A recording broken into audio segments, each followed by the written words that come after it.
Welcome to this edition of Platform. I am Muhammad Kudu Abubakar.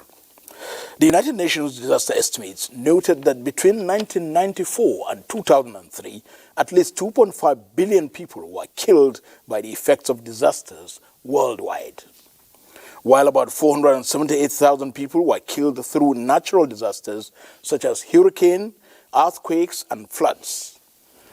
While Nigeria witnesses and records the occurrences of natural disasters, the internal crisis, which manifests in the form of ethno-religious crisis or the quest for resource control, are threats that are becoming more frequent in Nigeria, and the authorities are battling to contain them. This edition of Platform focuses on disaster management in Nigeria with one of the leading disaster management agencies, the National Emergency Management Agency, NEMA. The Director General, NEMA, Mustafa Maihaja, was appointed NEMA's Director General and Chief Executive in April 2017. Since his appointment, he has handled several disasters that occurred in Nigeria, be it natural or ethno-religious in nature.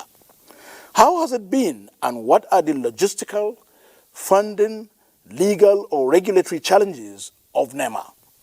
Malam Mustafa Maihaja, Director General NEMA, welcome to Platform. Thank you very much. It's my pleasure being in this platform today. As usual, my panelists are here. We have a very, very versatile reporter who has been covering the disaster sector for the NTA in person of Ilyasu Ali Yakubu. Good evening, viewer. Also here, of course, is our regular panelist, Ruth Aguele. Thank you. With the NTA Current Affairs Unit, one of our news anchors, and also assistant producer of this program.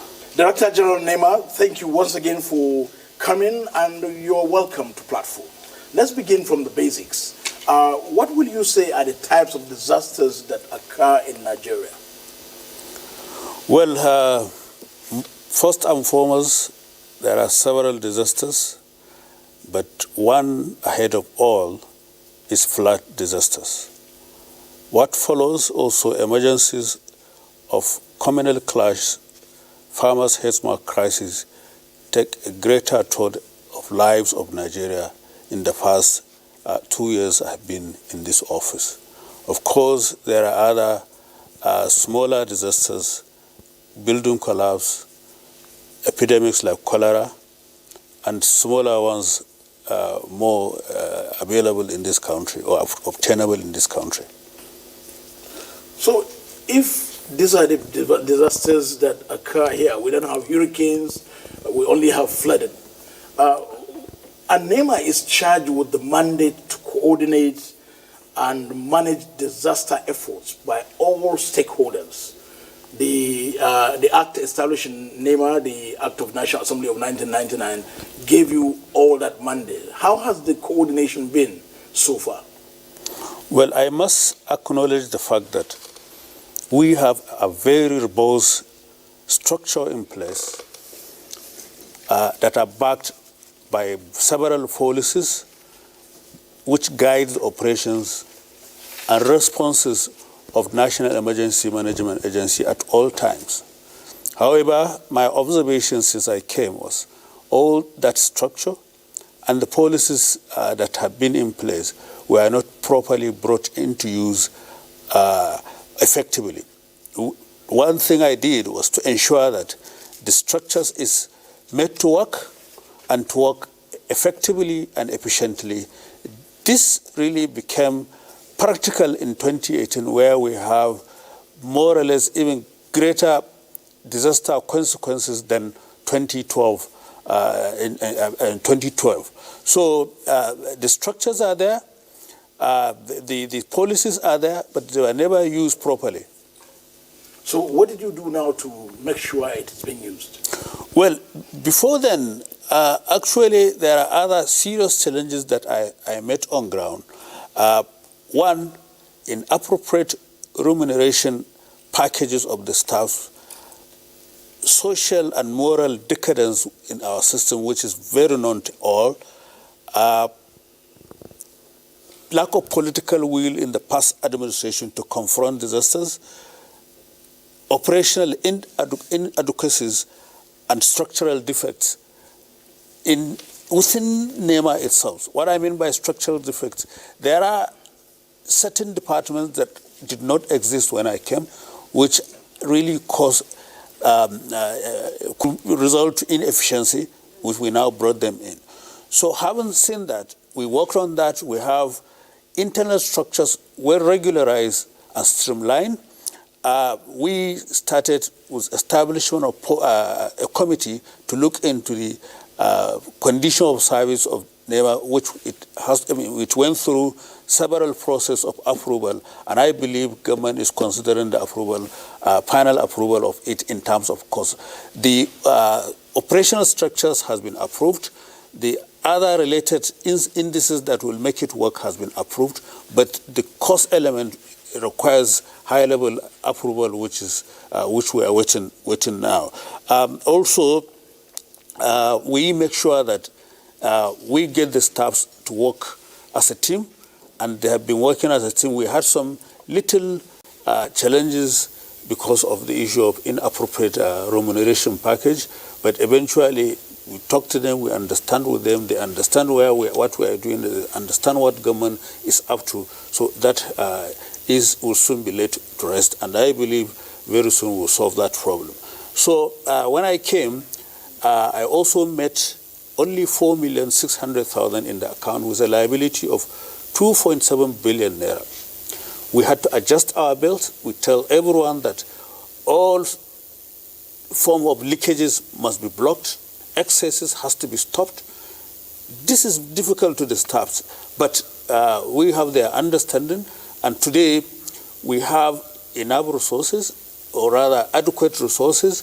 The government support us at a call of just small time, and then we get what we want and we move in.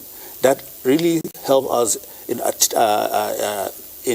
actually confronting the disasters so far that really come up when I came into office.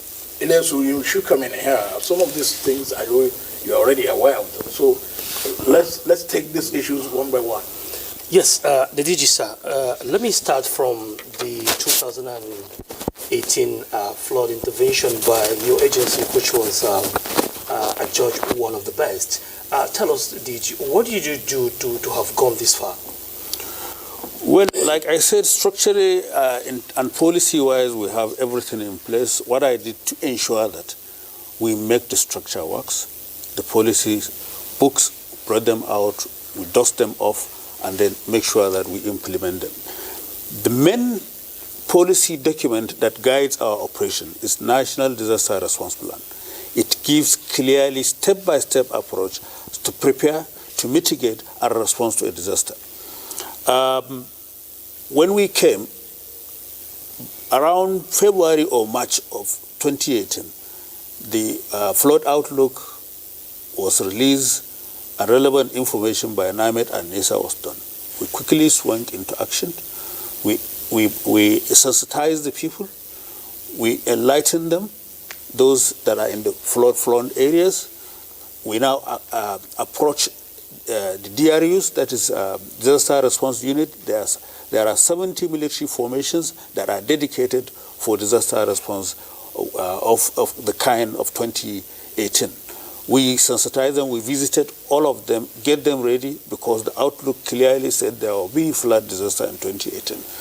Having done that internally, we called all the stakeholders. We had workshops. We enlightened ourselves. We also went ahead to assess the preparedness of every stakeholder, including the State Emergency Management Agency. At a point when it became very critical, we summoned an emergency meeting to review with all stakeholders, including the military, the international organizations, the Ministry of Water Resources, Ministry of Environment, Ministry of all the stakeholders were called upon. We sat down together. We reviewed the situation. We set up a committee, 5 committees, to go around all the 14 identified states and locations to ensure that to assess their preparedness, to identify the high-level ground for evacuation purposes, which we did successfully. Having done that, it became eminent at that time that we must call disaster emergency, national emergency. We approached Mr. President, we briefed him properly, and he gave NEMA mandate as provided in the relevant policy, the powers and delegated authority to declare national emergency, which we did in September 2018. We move in, we evacuate successfully over 90% of the affected people with the military, with the specifically naval commands within those areas. Use their boats and ships and move out people. Also, the Air Force was made ready with their medical personnel, medical facilities. All their assets were made at our disposal to respond, which we use effectively, and we save a lot of lives. The levels at that time, I can't remember the level in meters, but was more than that was that of 2012. But the devastation, when you compare it with 2012, for example, 7.7 million people were displaced in 2012. Only 2.78 million were displaced in 2018. So preparation, good preparation, effective response, doing the right thing clearly shows that time could save lives and properties.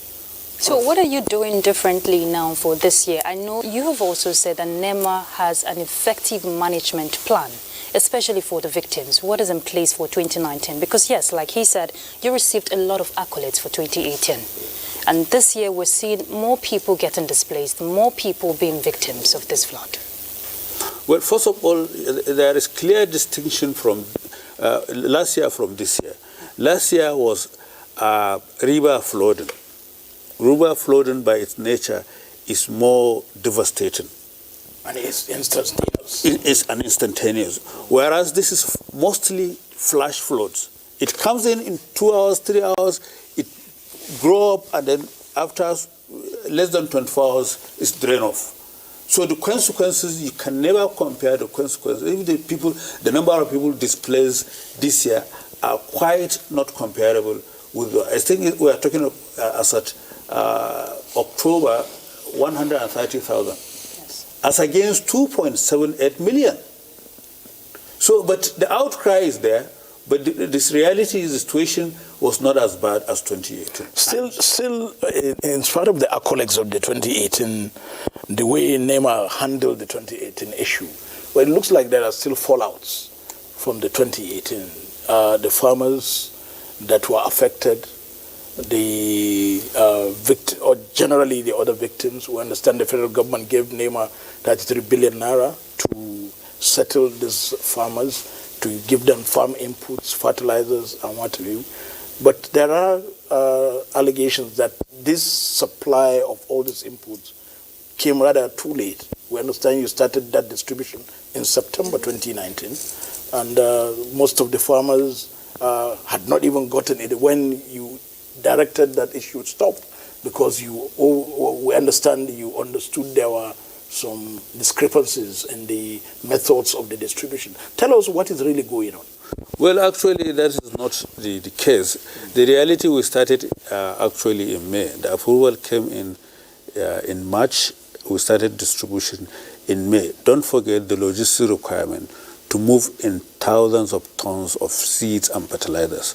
So it took us about 6 weeks to commence distribution. Of course, as at that time, the riverine areas, or rather the far east and the far west, the seasons are normally in batches. It comes at the beginning, maybe February, March, so we targeted the subsequent season in June, July. That's when we distributed. So we took advantage of the segregation of seasonal segregation in the south, whereas the north, that is when it started. I think there was no any fallout as regard to that. So this is how it happened. But however, when the expert observed that at a certain point, not the seed was supplied, all the seed were supplied, on time. But the fertilizer distribution, this is how we planned to do it, and this is how we executed it. We first give you the seeds and herbicides, then and sprayers. But subsequently, we now give you the pesticide and fertilizer after the seed might have germinated and grow to a level that they require fertilizers. So this is how we did. There was no lag in it. Of course, at the last point when we observed that the use of fertilizer will not yield any result, then we stop it. However, so that's why you suspended. That is why we suspended it. However, there are dry season farming which we targeted. We have already set up all machineries to now use the remaining items for the on the approval of Mr. President. We will now commence the distribution, continue the distribution, which all items will be used for dry season farming. This is the plan. So how many states have benefited from this? Yes, we have two categories of response, or rather intervention. There is 2018, those that were affected by 2018 flood, and there are those that were affected by conflict, communal class. Everybody is aware that some areas, particularly in the central part of the country, there were clashes whereby people abandoned their farmlands. So there are 14 states that were affected by flood in 2018, and there are 7 states that were affected by conflict. So altogether, 3 of them are common. That is Adamawa, Taraba, and Benue were common. They are common in both conflict and also flood disasters. So altogether 18 states. If you remove the 3 common, we have 15 states. NISA predicted 30 states, to experience a severe flood disaster. Tell us, how many states have so far been hit? Exactly 30. Out of the 30? Out of the 30. And how have you been able to contain them and support the victims? Well, of course, all the states were sensitized properly. Those that really listened to the warnings moved out, but some that did not listen to the warning were cut off, and that is why there was serious outcry. So the agency responded. But one other thing we must know is most of the states has multiple incidences. Some had incidences in June, they had it in August and also in September. So no state that we have not responded, looking at when it happened and how it happened. But there are still some that are processing some relief items that happened just now. They may enjoy it for the second or the third time. Okay, and okay, go ahead. How many states were worst hit among the 30 states that were affected? Well, like I told you, I must be frank with Nigerians. Most of these disasters are considered to be major disasters, and some of them were even minor disasters. There are disasters that fall within a category that state government must handle. However, because of weak capacity and lack of funding of the structures in the state, NEMA is seen to be responding to almost all the disasters. Sometimes we get even overstretched. You find out that we have 16 offices, 15 offices, both zonal operational offices and territorial offices, like the case of Kano and Lagos. So these are some of the constraints we have. We get overstretched sometimes, but we respond to almost all the states. And NISA just recently also predicted that states within the Kogi downstream, like Edo, Bayelsa, Anambra, will still be hit, and they should be placed, especially those by the river Niger bank, should be placed on red alert. Now, is that a kind of joint-based assessment for emergency response action?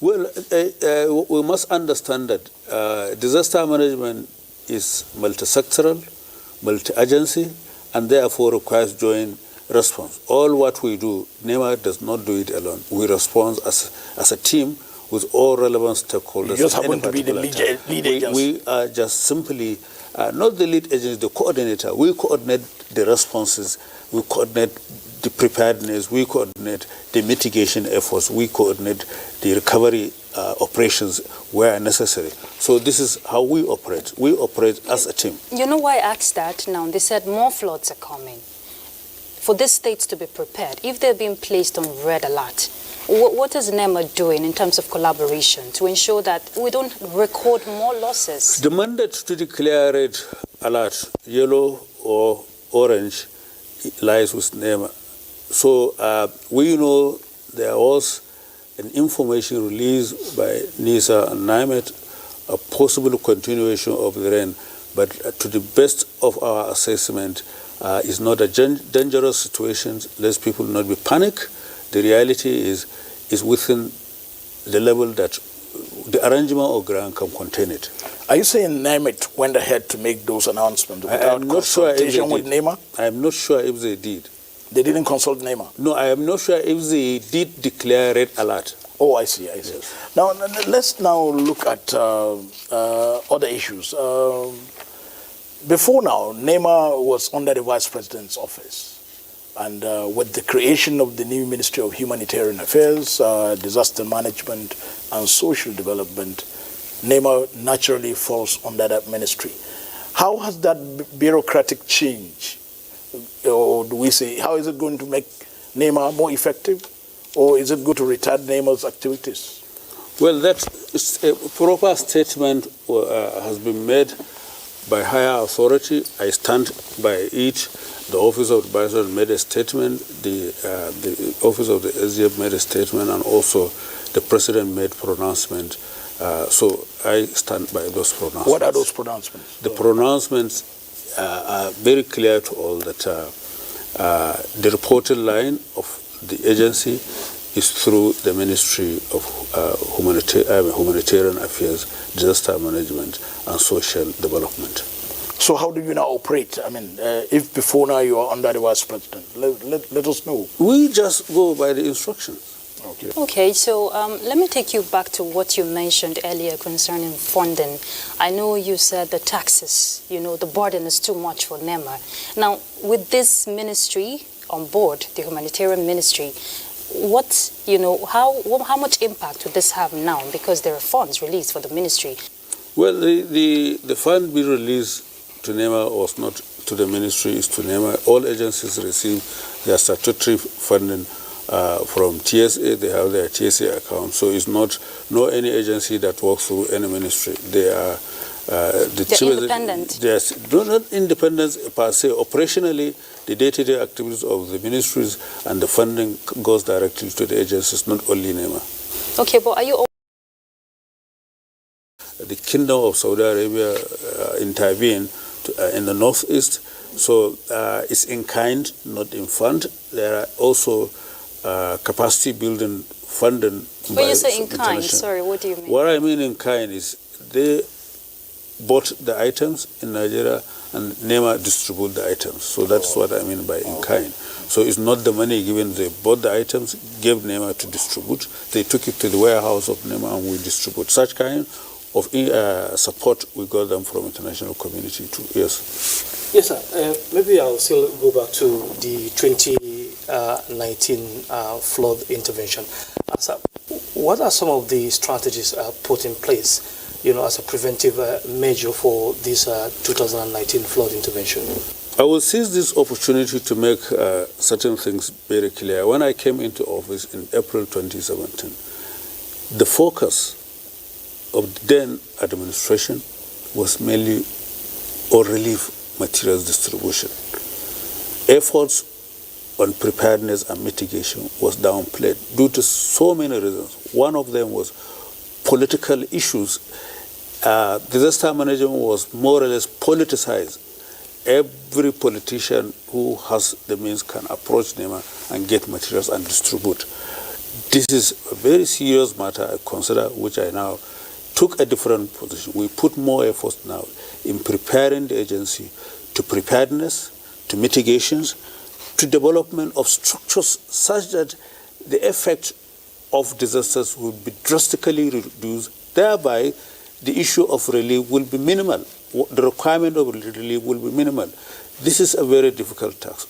the cycle change of people to what they are used to a new things, no matter how good it is not an easy task. And it's really working hard on us, but by the support of Mr. President, we will achieve what we want. But you know, BG, every year we see this happening. We see people build their house on floodplain areas. We see blocked drains. These disasters occur every year. Now, is it a problem of the people not, responding to the sensitization, or is it a problem of people, who don't want to leave their environment? Because I know there's a challenge of people not wanting to leave where they're used to. What could be, is there a possibility of a lasting solution to this kind of disasters? Because we're talking about it this time of the year. I'm not going to be surprised if we're talking about it again next year. It is possible, but a very difficult task. The social and moral decadence within our system is taking a very large toll in our activities. Poor waste management is a major issue. Failure of governments to enforce urban development policies, building codes, allowing people to build in floodplain areas is a major issue. But it must be put or record that is purely the responsibility of the states. The federal government has no right whatsoever to go into a state, stop waste disposal anyhow, to enforce building codes and all what have you. However, we are relating with the state governments. We try to convince them through several means that is available to the government to ensure that this scenario is changed completely.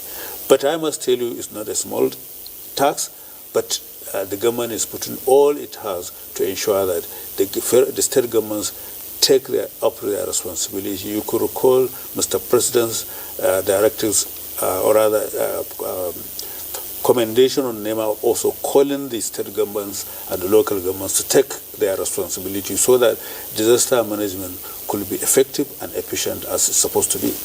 Well, closely related to the issue of mitigation and prevention that you mentioned is the adequate early warning system. Does NEMA has that in place now? The early warning system is primitive, is the physical one, the radio one, and but what we are trying to now build is satellite surveillance system to inform us much earlier so that we could move whatever means we could use to ensure that people are well enlightened, people are informed, and then where necessary enforce their evacuation. Yes. When will that be? It is a process. We have started the process and we're on it. Yes. 19. Is it okay to say that this will, of course, be a threat to food security in the country? It's a sad incident, but I must tell you, what we have this year in terms of loss, you can never compare it with what we had in 2019. It's a loss, but it's a minor loss that I think we can contain. Even the state government can handle it. They have been doing their best in terms of support of farmers, the state governments, and they will do that. Where necessary, if they need our support, federal government through NEMA will respond to their outcry. I know a number. So there will be no need to go into the strategic food reserve. It's already going on. Minister of Agriculture, to the base of my privilege to know, they are working on that, building our strategic reserve. I know Anambra SEMA has already started distributing seedlings and fertilizers, but is it going to extend? Like, what kind of synergy is NEMA having with the state government? I must tell you that Anambra was the first state to start and complete. I think they've completed their distribution well before July. Okay. Of the seeds, and then the fertilizer went on and it was completed much earlier. I think maybe in August or so. So how many states have done that now? All the affected states did it, and they have completed, and they are back at the headquarters. We are now assessing all the reports submitted. We are now analyzing them, and we'll come up with our position in due course. In terms of data collection, for some of these farmers, because I, read somewhere that there were some challenges. Some farmers who were not affected by the losses were also, intending to be part of this initiative. Now, in terms of data collection, how does NEMA go about it to ensure that it's really those who are affected that are going to benefit? Okay, during the response period of 2018 flood, we already pick our data. We already take inventory of the personnel. What we did when we come to distribution is to authenticate the people. So those that were not affected rush in. Those politically influenced people also rush in with their political gimmicks that they need this material. Unfortunately, it was too late for them. We only supplied to those that were truly affected by the 2018 flood disaster. So anybody that didn't get, he was not captured as an affected person that time. Yes, sir. At this point in time in November, of course, we shouldn't be talking about prevention or mitigation. What we should be talking about is provision of relief materials to these affected victims. How far have you gone, even though you have said you want to maybe deviate from relief materials to another thing differently? For your information, we have started preparing for next year, even before NIMET and NISA. That is a fact on ground. Of course, we are analyzing our previous work so that we enrich our database, we get the right statistics, we correct where there are errors or gaps. This also is going hand in hand with our preparation next year. What is in place in terms of these preparations? The preparation is, we had experience of what happened last year. We monitor and evaluate our response. There are gaps. For example, logistic gaps. We had serious logistic issues. We now have to plan what do we do next to avert such kind of situations. So these are a review of the previous situation, and then to prepare us for next year and subsequent years in a better form. I'm glad you mentioned logistics. Now, the outcry for some people when we get to see them displaced or, being affected, a lot of people will say, okay, it's taken NEMA quite some time to come and respond. I want you to clear the air on this. What does NEMA put in place before they just respond so that people understand the essence of the little delay? Okay. First of all, we must understand disasters are of different category, disasters are of different magnitude. So where disasters registers highly, displaced people, maybe they are outside, they don't have anything to do. Of course, NEMA moves in under 48 hours. Where everything is, recovery efforts are not so tedious, we assess, we take count of those and prepare and then move in. That takes up to a week or a little more. Okay, so there's no cause for alarm. So it depends on the magnitude. It depends on the magnitude, the type, and the consequences thereafter. Now let's go back to the internal administration of NEMA that you met. You told us how you have energized the structure. You are suggesting some improvement in remuneration. You are addressing the inadequacies and the structural defects. Let's start with the remuneration. Is it that your staff, the staff of NEPA, will be taken out of the civil service structure? Or what are you proposing? In the first place, I think they are not meant to be in the civil service structure because of the nature of the work. If there is a collapsed building, the staff can be there for days. He cannot leave the site. For extra works, extra hours. Where there is arms fight, they are there so that any injured person will pick him up to make sure we coordinate very well.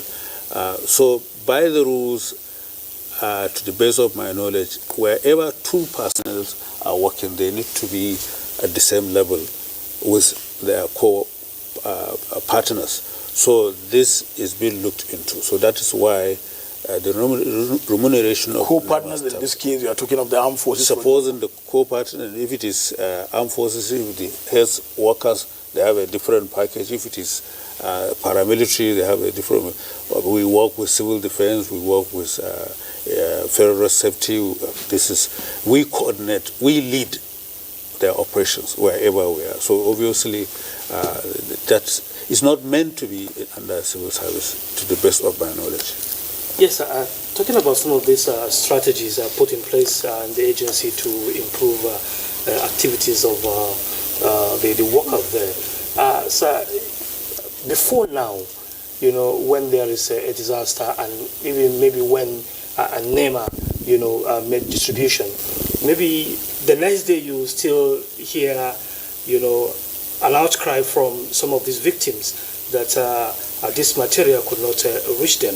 But today the story is different. What did you do?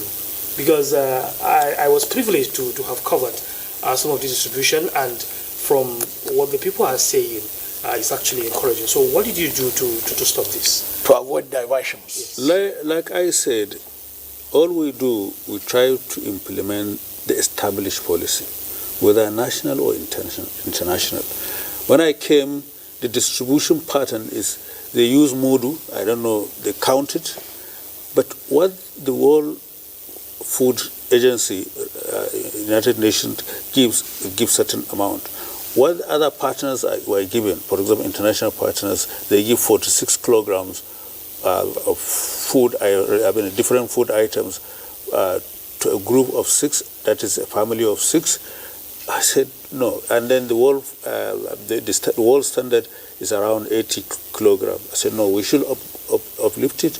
We give from 50 to 60 kilograms, depending on the situation, to a particular family or household, as we call it. So that changed the pattern. Secondly, one thing that is so good to us is we don't ask people to queue. We take the food items door to door where they are, because in a more dignified manner, as enshrined in the relevant section of the United Nations Charter. So we consider that. So also, we ensure that once an officer signs for items, he must bring us a proof that where the people, the beneficiaries, leaders, sign, count the number of items, sign that yes, these are the items brought to this camp or to this community. In his report, he must attach that to show that yes, and also it must be done in the presence of all other stakeholders possible. SEMA must be there, like the agri intervention, the agri ADP, state government's representative must be there, the international body, if they are available around, the Red Cross also must be there, the leaders of the community, sometimes even the traditional rulers has to be there. So it is done in the presence of all. So you reduce the possibility of connivance because so many people are involved. So this is how we do it today. As we move on now, there may have been some areas that you, because of the act establishing NEMA, that you may be thinking that should be amended in terms of regulation or the legal framework. What are those areas? Well, in reality, this act was established in 1999. Some part of it outlived its usefulness. Also, there are other established laws which really set precedents, or rather is set in later than the previous ones. So obviously, you cannot use those aspects. For example, there are where the approval limit of the DG is provided in the NEMA Act, haven't promulgated the BPP to respond quickly. So there are also issue of threshold which limits how much the DG NEMA will spend, even in a situation where you need to spend to save lives and properties. So these are some of the constraints that I can recall for now that needs to be looked into. So what are you doing about that? Have you approached the National Assembly or the relevant committees oversight in NEMA? That has been done even before I come. We are following it up to the logical conclusion. That reminds me very quickly, early 2018, you had brushes with the National Assembly. Give us a little insight to what really happened There were several committees calling on you. Some were saying you are not responding to their summons. What really happened, even though it's in the past? But let us talk about them for the benefit of benefiting from the experience. There was no case of non-responsive to the summons. There was not a single case. Of course, I am the DG of National Emergency Management Office. There are emergency situations where I need to respond quickly, personally, and if they call, we write them to tell them that yes, one is engaged on very special, they cannot go, but it's left for the other person to accept or not to accept. But in reality, we respect every institution in this country, especially the legislative arm of government is a very important element in democratic setting. So there wasn't any case of refusal to respond to a summon. However, as I explained earlier on, we changed the pattern at which people do things. We felt things were wrongly done and it must be corrected, and we stand our feet. Of course, that comes with consequences.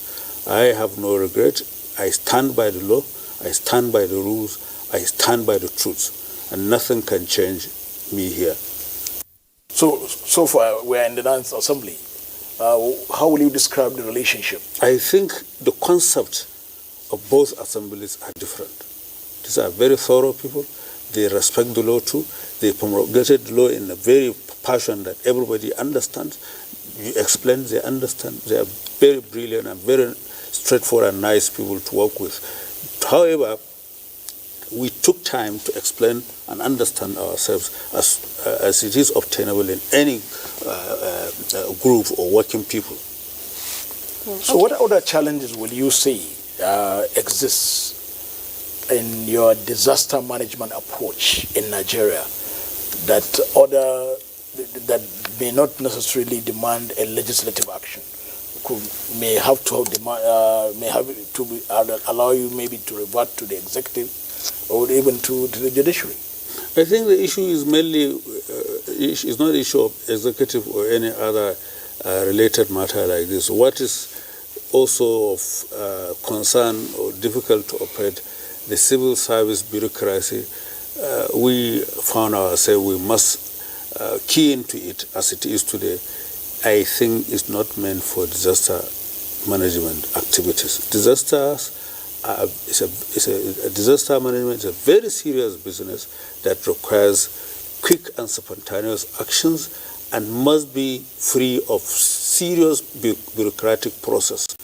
This I must say, and this is what is a major constraint that affects our operations.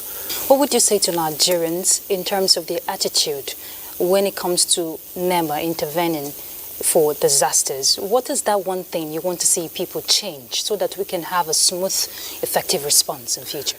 One thing I can say, the political class, highly level, may not be happy with the present administration because of being thorough, being insistent to do the right thing in the right way.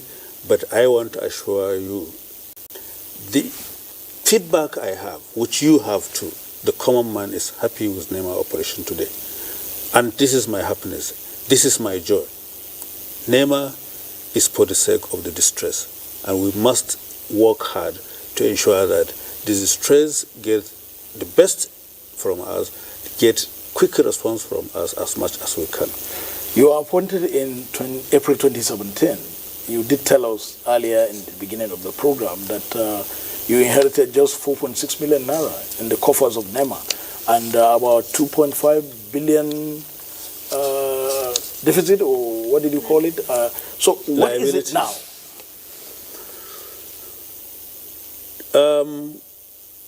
I must say all leakages has been blocked, all excesses to the best of our ability has been stopped. To God Almighty, all our praises goes. And I can't remember what we have, but I know we are ready to face disaster that will require us investing 10 billion naira today. If any disaster comes in today, we don't pray for it. NEMA is capable to put in 10 billion naira today. Sometime... Not to say only. Like I said, we are trying to change our focus from relief material distribution only to what the United Nations emphasized to the disaster risk reduction under the Sendai framework principle. This is capital intensive. The savings will go in building structures, facilities to ensure that we respond to disaster in more efficient and effective manner and in a way that it is reduced, the risk is reduced, thereby the aspect of relief will be reduced to the lowest minimum. As a layman, there's something I've observed. When we notice disasters in other climes, let's say Haiti, for example, we find, or rather found, different international organizations and even big countries like the United States, countries in Europe, moving very quickly to support. But I've never seen that happen within this country. What is the reason for that, and what are you doing to change it? I think it's not correct. In 2018, we have support of all international communities. The United Nations deployed 11 staff into our office. We worked all around the clock together. The EU support our operations with €1 million, and all other that I cannot recall. So maybe it was Eliasu's fault, he didn't tell us? No, he did tell us. It's Elias who was there when we held a press conference in the European Union office with His Excellency, the Commissioner there. He was also in our office. All the movement with the United Nations personnel were done along with him, so he knows that they were deployed. We had the support of the international community. So to round off, when will the NEMA staff be out of the civil service structure? I think that I cannot answer. I must be frank with you, but I know in the soonest possible time, government in is this 2020 that it's a very difficult. You know, today the push to demand is high. These resources are scarce, so all things must be balanced up to get things done. Are you satisfied with the manpower involved? No, we are close to 800 people. Our operations, sometimes when it gets so serious, we get overstretched. Yes, sir. Let me still come back to the 2019 flood intervention. The agency sometime had a meeting with dam owners on the need to, know when to release water. And in November, today in November, the dams are yet to release water. What magic did you do? Well, I think there's a natural phenomena, and also the training. The capacity of the operators of the of the dams have been enhanced. They know when to release and when not to release, using the available data of control. I think it's all about planning. It's all about good implementations of the plans. What of the Lagdo Dam?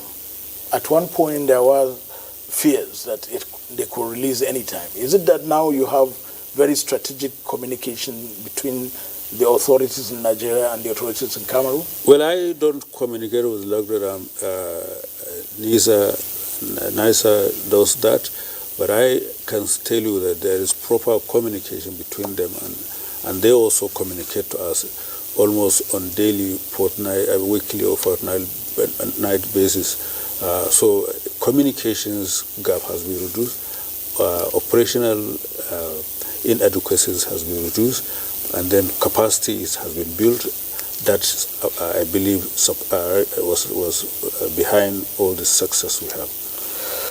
Malam Mustafa Maihaja, Director General, National Emergency Management Agency, thank you so much for coming. Our time is up, and if there is any need, of course, because disaster is instantaneous, we will call you, certainly. It's my pleasure having you today, and I thank viewers for listening to us. Thank you very much.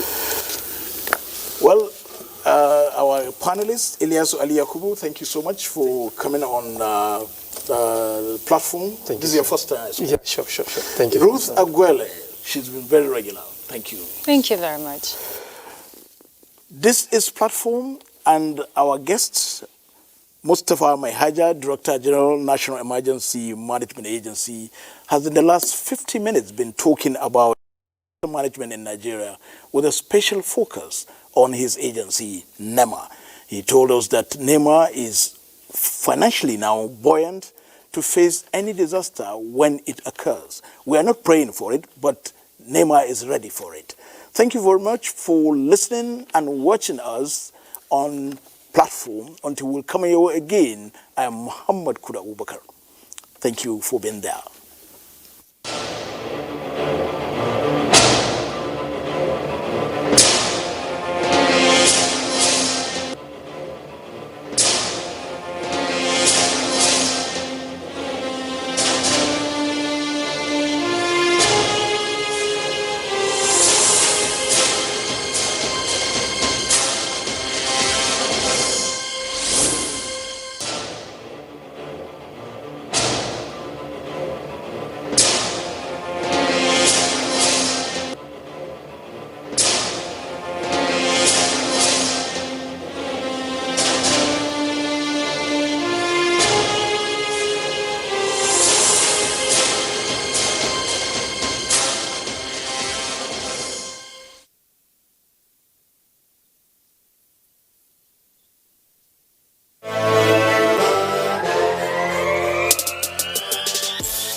Actually a passionate baker. I don't rest until everything is done. When I entered university, anytime I'm broke, I'll make cupcakes and go and sell to the other students.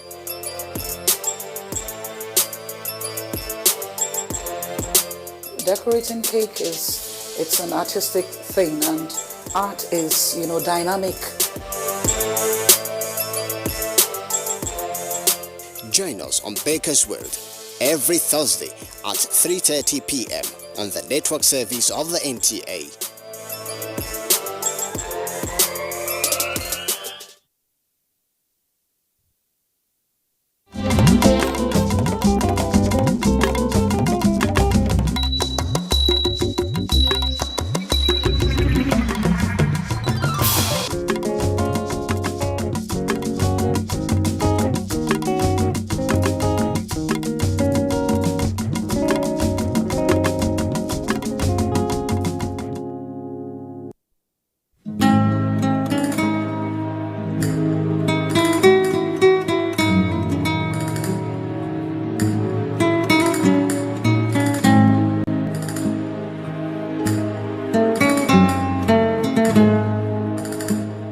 This is Mambila Plateau, a place in Nigeria endowed with enormous natural resources.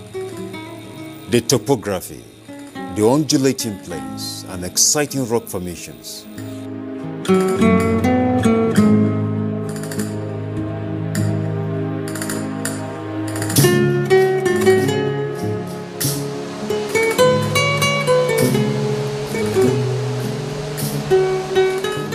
Waterfalls and waterways are second to none.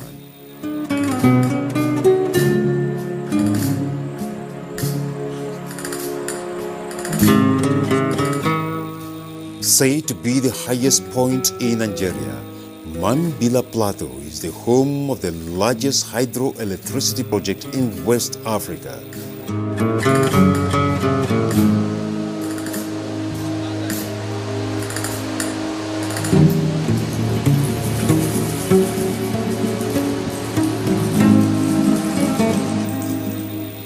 Mambila Plateau, a virgin beauty waiting to be exploited for tourism.